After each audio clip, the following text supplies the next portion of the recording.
uh, Bismillahirrahmanirrahim. Kita lanjutkan pada bagian sesi kedua dari tutorial kita.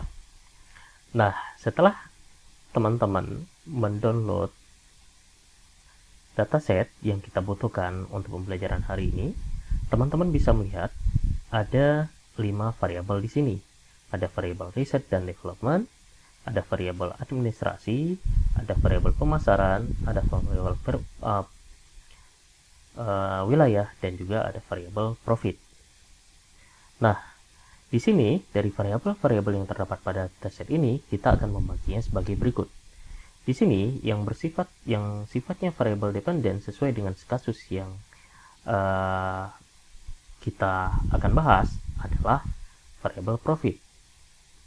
Kemudian yang menjadi variabel independen di sini adalah variabel riset dan development, variabel administrasi, biaya administrasi, kemudian variabel biaya marketing, kemudian variabel wilayah. Nah, di mana semua satuan variabel independen 1 dan 3 ini dan juga variabel dependen adalah dalam satuan dolar per tahun. Mari kita lihat lebih dekat dari dataset yang ada. Kita melihat bahwa semua variabel independen di sini, baik riset dan development, administrasi dan pemasaran, itu dan satu variabel dependen profit itu adalah numerik, kecuali satu variabel di sini yaitu variabel state yang juga masuk dalam variabel independen, itu masuk dalam kategori atau dalam jenis tipe data kategori. Nah, sebelumnya pada pertemuan statistika kita telah mempelajari bahwa model regresi baik itu simple maupun multiple itu adalah model di mana semua datanya itu harus numerik. Nah, pada video sebelumnya juga kita sudah bahas bahwa kita harus mengubah data yang selain numerik menjadi numerik gitu ya, untuk menghindari bias atau error dan menemukan apakah ada kolinearitas. Kita tadi telah membahas bahwa di dalam asumsi bahwa salah satu asumsi yang harus dipenuhi dalam membangun model itu adalah asumsi kolinearitas. Di sini tepatnya adalah apakah ada kolinearitas antara variabel dependent profit dengan salah satu variabel independen yaitu state di sini atau wilayah. Ya. Linear regression kita sudah membahas bahwa ketika kita akan mengkonversi data kategorikal ke data numerik, maka kita akan membangun sebuah kolom baru yang dinamakan sebagai dummy variable. Oke, jadi di postingan awal ini kita akan mengubah data, khususnya data wilayah ini, menjadi dari data yang sifatnya tekstual seperti ini menjadi matriks 0 dan 1. Nah, boleh dikatakan dummy variable itu sendiri adalah proses konversi data atau konversi data kategori ke bentuk numerik yang terdiri dari dua nilai, yaitu nilai 0 dan nilai 1. Oke, baik. Di sini kita lihat bahwa data state atau wilayah harus kita rubah menjadi, misalkan di sini di state itu ada dua wilayah yaitu New York dan California. Tapi di realnya di startup di data yang ada itu ada 3 state, ada New York, California dan juga satu lagi Florida. Nah, di sini misalkan kita ambil contoh saja New York dan California. Nah, dari data kategori ini kita rubah menjadi dalam matriks 0 dan 1 sehingga di sini terdapat dua kolom dummy variable. Di sini jika state-nya New York, maka New York akan menjadi 1 dan California akan menjadi 0. Ketika di sini California, maka New York akan menjadi 0 dan California akan menjadi 1. Nah, tetapi pertanyaannya apakah kita membutuhkan dua kolom untuk mewakili negara atau mewakili wilayah bagian dari New York dan California? Di dummy variable tentu tidak berlaku seperti itu. Nah, sifat dari dummy variable itu sendiri adalah di screenshot yang kita lihat di sini atau di bawah, jika New York 1, maka California secara default adalah 0 dan sebaliknya. Jadi semacam saklar ya yang kita hidupin pada lampu. Jika misalkan satu berfungsi, jika satu nyala maka satunya secara otomatis akan mati. Jadi memiliki dua 0, dua 1 yaitu 0 dan 1.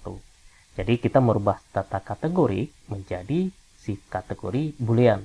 Kalau yang sifatnya true atau false. Nah, nilainya bernilai true jika datanya sama. Misalkan baris pertama New York bernilai 1 untuk kolom New York dan akan bernilai 0 ya jika untuk California. Begitu terusnya sampai baris-baris berikutnya.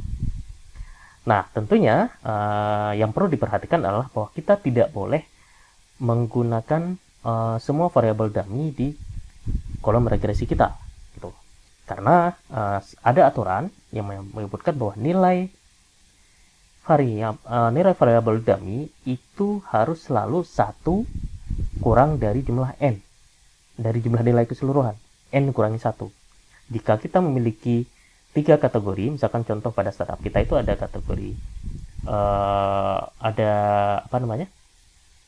ada New York, California, dan Florida, maka total dummy variabel yang dibutuhkan adalah 3 dikurangi 1, berarti sama dengan 2 dummy atau 2 dummy variabel. Nah, tujuannya adalah untuk menghindari yang namanya dummy variable trap. Dan saat kita membuang salah satu dari dummy variable tersebut, apakah New York, California atau Florida, itu tidak ada aturan apakah harus dummy variabel pertama, kedua, atau ketiga. Jadi pilihannya bebas, terserah kita. Nah, pada contoh ini kita akan lihat nanti di praktikumnya kita akan membawa salah satu dari 3 variabel wilayah gitu. Langkah selanjutnya harus kita pahami adalah apa saja metode untuk membangun model di dalam multiple regression. Nah, kurang lebih ada 5 metode untuk membangun model di dalam multiple regression. Yang pertama adalah all-in-one, kemudian backward elimination, kemudian ada forward selection, kemudian ada bidirectional elimination, dan juga score comparison. Nah, kita akan coba membahas satu persatu. Nah, all-in atau all-in-one itu berarti kita menggunakan semua variabel ketika kita tahu pasti bahwa semua variabel independen itu memiliki efek yang pasti pada variabel dependen. Nah, contohnya misalkan jika dokter memberitahu kita bahwa untuk hidup melebihi usia 70 tahun atau 80 tahun kita harus menerapkan pola makan makanan yang baik dan berolahraga setiap hari misalkan. Dengan kata lain, kita memiliki pakar domain yang memberitahu kita bahwa semua variabel tadi, semua variabel yang ada itu, semua variabel independen yang ada itu secara langsung mempengaruhi variabel dependen. Oke. Kemudian yang kedua adalah backward elimination. Nah, dalam backward elimination ini kita mengambil semua variabel dan membuat algoritma. Yang pertama, kita memilih tingkat signifikansi level untuk stay pada model. Misalkan biasanya sih level signifikannya itu sekitar 0,05 atau sekitar 0,5% atau 0,01 1% gitu ya. Kemudian kita mempertimbangkan prediktor dengan nilai p-value tertinggi, dan jika nilai p-value-nya itu lebih kecil dari signifikansi level, ya, SL itu signifikansi level, maka kita hilangkan variabel dari prediktor tadi atau dari persamaan tersebut gitu. Nah, jika dia tidak lebih p-value-nya tidak lebih besar daripada nilai signifikansinya, maka kita tidak akan menyimpan variabel tersebut gitu sebagai fit model. Oke, itu adalah konsep dari forward atau backward elimination. Ini di bagian forward selection. Nah, dalam forward selection kita lihat yang pertama kita memilih satu level signifikan untuk memasukkan model kita. Misalkan signifikan levelnya ditentukan adalah 0,05. Kemudian selanjutnya kita masukkan semua model dari simple regression. Kemudian kita pilih salah satu yang memiliki nilai p-value terendah. Artinya kita buang salah satu. Kemudian dari variabel yang tersisa kita lakukan perbandingan kembali. kita pilih variabel yang ada, ya. Kemudian kita pilih lagi model variabel yang mungkin dengan satu extra predictor yang kita tambahkan. Kemudian dari proses dari proses kita membuat persamaan dua variabel tersebut, kita memilih satu variabel dengan nilai P terendah lagi. Nah, proses ini akan terus berlanjut hingga kita tidak memiliki variabel apapun yang lebih rendah daripada tingkat signifikansi. Jadi pengaruhnya itu berdasarkan kalau misalkan nilai P value-nya itu lebih rendah daripada signifikansi level, maka kita akan membandingkan lagi. Tapi jika misalkan P value-nya itu lebih besar daripada signifikansi level, atau misalkan tidak ada lagi variabel apapun yang lebih rendah daripada signifikansi level, maka pekerjaan selesai. Seperti itu. Nah, model berikutnya atau metode berikutnya adalah bidirectional elimination. Nah, dalam bidirectional elimination ini kita akan memilih dua tingkat signifikansi. Satu namanya significant level enter, ya. Kemudian artinya kita satu significant level untuk memasukkan persamaan, dan satu lagi significant level yang untuk yang nilainya tetap atau untuk stay.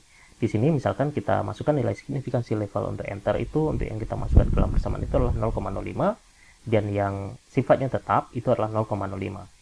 Nah, kemudian kita mulai dengan melakukan forward selection. Jadi forward selection, kita masukkan variabel baru gitu ya. Kita melakukan variabel baru, di mana variabel yang kita masukkan itu misalkan nilai P value-nya itu harus lebih kecil daripada signifikansi level enter, signifikansi level yang kita masukkan untuk persamaan. Jadi misalkan tadi ibaratnya menggunakan kondisi P value-nya itu lebih kecil daripada signifikansi level enter, misalkan di sini 0,05. Kemudian setelahnya kita lanjutkan dengan melakukan backward elimination menggunakan kondisi yang di mana P value-nya itu lebih kecil daripada nilai signifikansi level yang tanpa memasukkan persamaan, artinya nilainya tetap yang tidak dimasukkan dalam persamaan. Jadi signifikansi level stay namanya 0, di mana nilainya juga kita misalkan di sini kita masukkan 0,05. Nah, kita berhenti dan kita tidak perlu mendeklarasikan dan persamaan pendeklarasian persamaan akan berhenti ketika tidak ada variabel baru yang bisa masuk atau keluar, yang bisa dimasuk atau dikeluarkan dari persamaan. Artinya ketika nilainya sudah ya misalkan nilai P value-nya itu sudah lebih besar daripada nilai SL enter, yang lebih besar daripada nilai signifikansi level yang yang dimasukkan ke dalam persamaan. Nah, kemudian ada namanya score comparison. Nah, dalam model ini kita akan membuat semua kemungkinan dari kemungkinan kombinasi dari persamaan. Kemudian kita akan membandingkan masing-masing kinerja dari masing-masing persamaan dengan menggunakan katakanlah misalkan mean square error atau root mean square error. Mean square error yang nilainya terendah. Jadi kita tidak akan menggunakan semua kombinasi. Untuk kemudahan kita dalam praktek kita hari ini, kita akan menggunakan kombinasi yang paling